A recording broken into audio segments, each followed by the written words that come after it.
Your 2021 Heroes Among Us Community Service Category recipients, Ryan Nesbit of Jessup and Troy Belmer of Waterloo.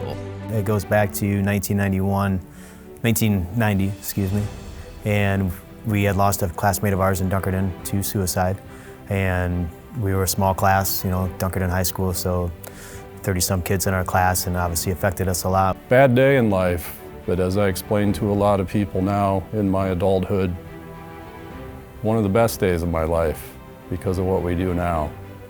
For sure go back and keep him alive if we could, but the amount of people we're helping now sprang from that.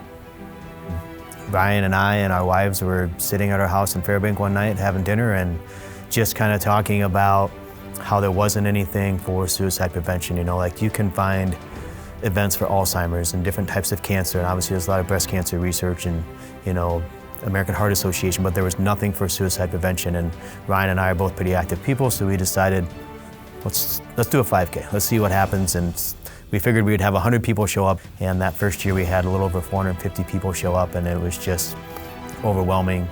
And that kind of set the tone that we needed to keep doing this, because obviously the community and the people needed it. It started as a little thing and has just gotten bigger, bigger, bigger. We do have the 5K every Father's Day weekend in Dunkerton. We love people coming, but to me that's about the 30th most important event of the year. And then outside of that, Ryan is really our strength when it comes to education in the community as far as the trainings that he does. QPR is Question, Persuade, Refer. It's a suicide intervention class, 1.5 to 2 hours. I think I've taught it 85 times now. We're rolling. I'd like to teach it about 100 times a year. Simple statistics. We get into warning signs and then the question. We want humans to look at another human and say, are you thinking about killing yourself? I also teach assist, applied suicide intervention skills training. That one's 16 hours. That one's deep. So we believe in education big time. We have 2 support groups that have now started. The first one we started in Waverly. That one meets the second Saturday of every month. And then we have one where we partner with Cedar Valley Hospice here in Cedar Valley, and that meets on the 4th Thursday of every month.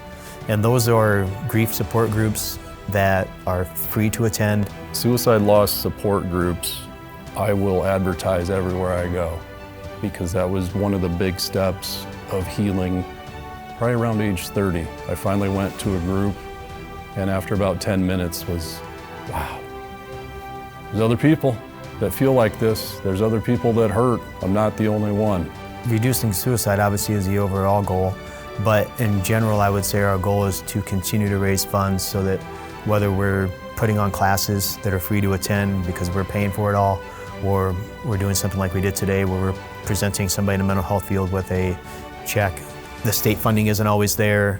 Mental health is one of the things that's not funded very well, so if we can raise money and supplement that, I kind of live by the mantra of people helping people, and to me that's really all it is.